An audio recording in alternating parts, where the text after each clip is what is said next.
Not only was Blade a surprise hit for Marvel, its influence can still be found in some unexpected places. To honor that legacy, we're looking at how Blade changed superhero movies, even if you didn't always notice.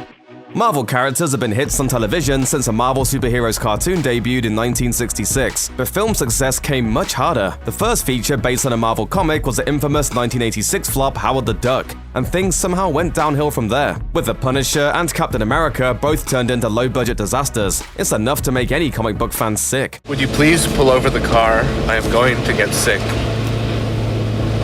Oh, okay, all right.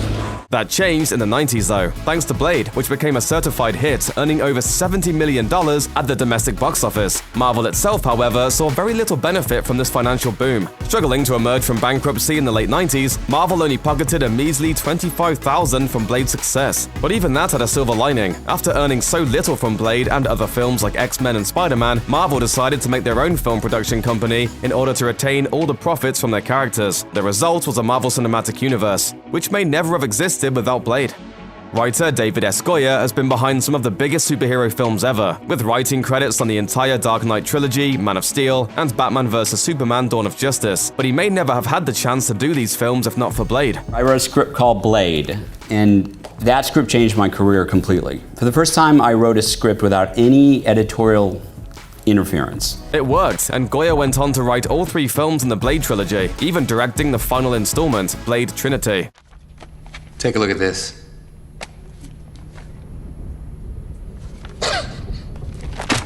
You gotta be kidding me. Gloomy vibes, night creatures, black leather. Goth was big in the 1980s, but by the 90s, casual grunge styles, hip-hop culture, and bright pop colors ruled the day. Until Blade, that is. Blade helped usher in a new wave of darker fare, with a sleek cinematic style that informed both superhero films and Hollywood in general. One doesn't need heightened senses to notice a direct line from Blade to the zombie action of Resident Evil or the vampire versus werewolf battles of the Underworld franchise. Even The Matrix follows in Snipes' leather-clad footsteps, both in its shiny black aesthetic and in its ideas of an underworld waging a war that humans can't see. The tagline for the 1978 Superman movie starring Christopher Reeve boldly declared, "You'll believe a man can fly." We did, but it also helps that everybody in the entire world already knew who Superman was, and the same was true of the 1989 mega-hit Batman. I want you to tell all your friends about me. What are you? I'm Batman.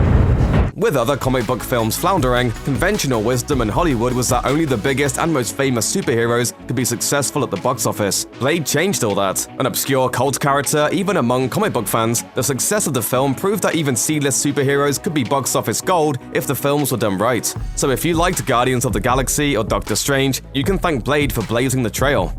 Hollywood also had another bit of conventional wisdom that proved to be a bunch of crap. The idea that comic book movies were for kids. Sure, Tim Burton's Batman had a darker aesthetic, but even that quickly made way for nipple suits and bad puns. What killed the dinosaurs? The Ice Age!